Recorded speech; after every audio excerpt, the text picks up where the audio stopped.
అతను ఒక గొర్రెల కాపరిగా ఉన్నప్పటి నుంచి కూడా దేవుణ్ణి ఎరిగి ఉన్నాడు. ఒంటరిగా ఒక్కడు మాత్రమే అరణ్యంలోకి వెళ్ళి ఆ గొర్రెలు, తర్వాత అతని సంగీత వాయిద్యం, ఇంతే మట్టుకు అతని ప్రపంచం అంతా ఇంతే. ఇంటి దగ్గర అమ్మ నాన్న ఏమైనా అన్నం పెడితే తినేసి ఇంకేమైనా కొంచెం టిఫిన్ బాక్స్ కడితే పట్టుకొని వెళ్ళిపోవాలి. పొద్దంతా ఎక్కడ ఎండలో, తర్వాత అక్కడిక్కడ చెట్ల కింద, ఆ చెట్ల నీడలో, ఆ గొర్రెల రొచ్చు, అలాంటి సిచ్యువేషన్లో అతను ఎదుగుతూ ఏం చేస్తున్నాడంటే తన సమయం అంతా ఏదో పిచ్చి పిచ్చి ఆలోచన చేస్తూ, ఏంది నా లైఫ్ ఇలా అని ఆలోచన చేస్తూ టైం అంతా వేస్ట్ చేయలేదు. కానీ ఏం చేస్తున్నాడు దావీదు అంటే తాను ఎరిగిన దేవుని గురించి ధ్యానం చేస్తున్నాడు. తాను ఎరిగిన దేవుని గురించి అతను ఆలోచిస్తున్నాడు. చిన్నప్పటి నుంచి అతనికి ఏం నేర్పించబడింది అంటే దేవుడు దయాళుడు, గొప్పవాడు, శక్తిమంతుడు, ఇశ్రాయేలు ప్రజల కొరకు ఇట్లాంటి కార్యం చేసినాడు, ఇశ్రాయేలు ప్రజల కొరకు అలాంటి కార్యం చేసినాడు, ఈ శత్రువుని ఇలా హతం చేసినాడు, ఆ శత్రువుని అలా హతం చేసినాడు. ఇలాగా ఎన్నో నేర్పించబడ్డాయి దావీదుకి. అవి నేర్పించబడ్డ అవన్నిటినీ జ్ఞాపకం చేసుకుంటున్నాడు. ఇంటి దగ్గర నేను కూడా మా పిల్లలకి ఎప్పుడు ఇదే నేర్పిస్తుంటా కదా, దేవుని ఒక వాక్యం వారి గుండె నిండా నింపడమే నా లక్ష్యం. అందుకని ఎప్పటికీ ఏదో ఒక రకంగా వాక్యం వాళ్ళకి అందిస్తూనే ఉంటా. కొన్ని క్వశ్చన్స్ రూపంలోనో లేకపోతే కొన్ని రకాలుగా చిన్న స్టోరీస్ లాగానో మొత్తానికైతే వారిని వాక్యం వైపు ఆకర్షించడానికి ప్రయత్నం చేస్తూ వాళ్ళ గుండె నిండా వాక్యం నింపుతూ ఉంటారు. ఇశ్రాయేలు ప్రజలకు కూడా ఇదే దేవుడు నేర్పించినాడు. మీ పిల్లలు చిన్నగా ఉన్నప్పటి నుంచి కూడా ఏం చేయాలి, వారు పడుకునే టైంలో వాళ్ళకి అవే నేర్పించాలి దేవుని గురించి. వాళ్ళు లేచినప్పుడు, వారు దారెంబడి నడుస్తున్నప్పుడు, వారు ఆడుకుంటున్నప్పుడు, ఎప్పటికీ దేవుని గురించి వారికి నేర్పిస్తూ ఉన్నప్పుడు, ఆయన ఆజ్ఞలు కట్టడలు అన్నిటినీ నేర్పిస్తున్నప్పుడు నేర్చుకోగలుగుతారు. బాలుడు ఎప్పుడు నేర్చుకోవాలి, చిన్నప్పుడే నేర్చుకోవాలి, బాల్యంలోనే నేర్చుకోవాలి. బాలుడుగా ఉన్నప్పుడు నేర్చుకుంటేనే పెద్దగా అయ్యేదాకా కూడా అది హృదయంలో నుంచి చెరిగిపోదు. అందుకనే చిన్నప్పుడే నేర్పించాలని దేవుడు చెప్పినాడు. అలాగా నేను ప్రయత్నం చేస్తున్నాను. దావీదు విషయంలో కూడా తన కుటుంబం కూడా అలాగే ప్రయత్నం చేసినప్పుడు విన్నవారు వింటున్నారు. పెద్దగా అయిన తర్వాత మరలా వారికి చుట్టూ ఉన్నటువంటి పరిస్థితిని బట్టి వారు అవన్నీ మర్చిపోయి వదిలేసి వెళ్ళిపోతున్నారు. కానీ దావీదు ఏం విన్నాడో దాన్ని గట్టిగా పట్టుకున్నాడు. హల్లెలూయా. ఇది అతని యొక్క ఫస్ట్ ప్లస్ పాయింట్. ఏం వింటున్నామో మనం కూడా వాక్యం దాన్ని గట్టిగా పట్టుకోవాలి. అంతము వరకు దాన్ని విడిచిపెట్టకుండా పట్టుకుంటేనే మనకు పరలోకం. అంతకుముందు ధ్యానం చేస్తున్నాం కదా, యేసయ్యను నమ్ముకుంటే మాత్రమే సరిపోదు, మందిరానికి వస్తే మాత్రమే సరిపోదు, మార్చుకోవాల్సినవి మార్చుకోవాలి, దిద్దుకోవాల్సినవి దిద్దుకోవాలి, మనం నేర్చుకోవాల్సినవి నేర్చుకోవాలి, విడిచిపెట్టాల్సినవి విడిచిపెట్టాలి. ఇలాంటివి చేస్తూ ప్రతి దినము మన జీవితం కొనసాగిస్తేనే అప్పుడు మనకు పరలోకం అనేది తథ్యం, మనకు అది సాధ్యం అవుతుంది.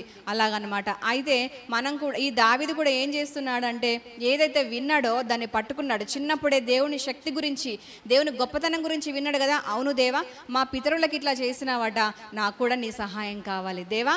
నువ్వు వారి విషయంలో ఇట్లా స్వస్థత ఇచ్చినావట, నా గొర్రెకి బాగాలేదు, నా గొర్రెని బాగు చేయి దేవా. నాకు ఇప్పుడు ఈ సమస్య వచ్చింది, సింహం వచ్చింది, ఎలుగుబంటి వచ్చింది, ఇంకా అతని మీదకి గురిపోతులు వచ్చినాయి, తర్వాత దొంగలు వచ్చినారు, అనేక రకాల సమస్యలు వచ్చినాయి.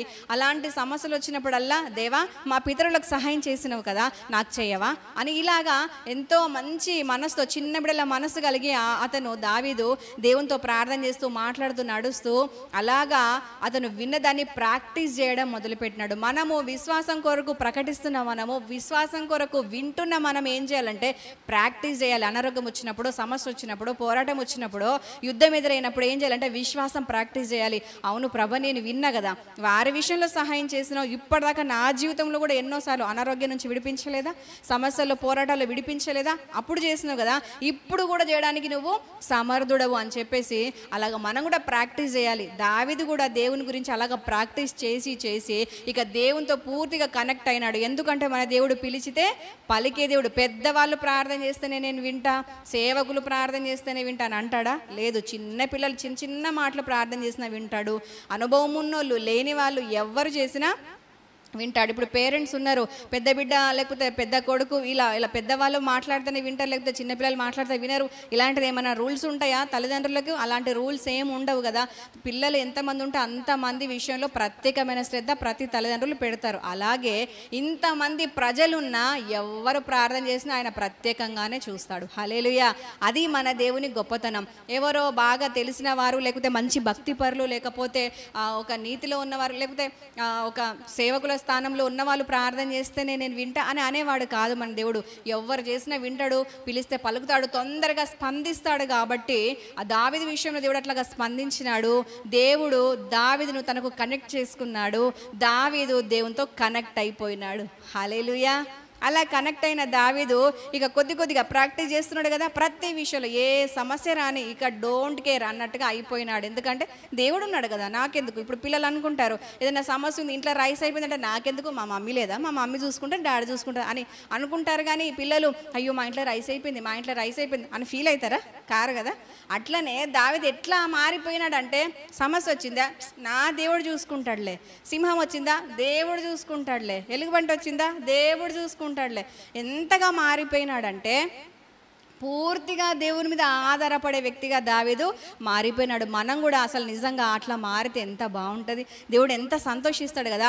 ఏ సమస్య రాని, ఏ పెద్ద కష్టము రాని, ఏ అనారోగ్యం రాని, ఎలాంటి పోరాటం రాని, ఏం కాదులే దేవుడు ఉన్నాడులని ఉరికిపోయి దేవుని దగ్గర, దేవుని పాదాల దగ్గర మోకరిల్లి నువ్వు చూసుకో దేవాన్ని మనం ఆయనకు అప్పగించి మనం నిశ్చింతగా ఉంటే చాలా సంతోషిస్తాడు దేవుడు.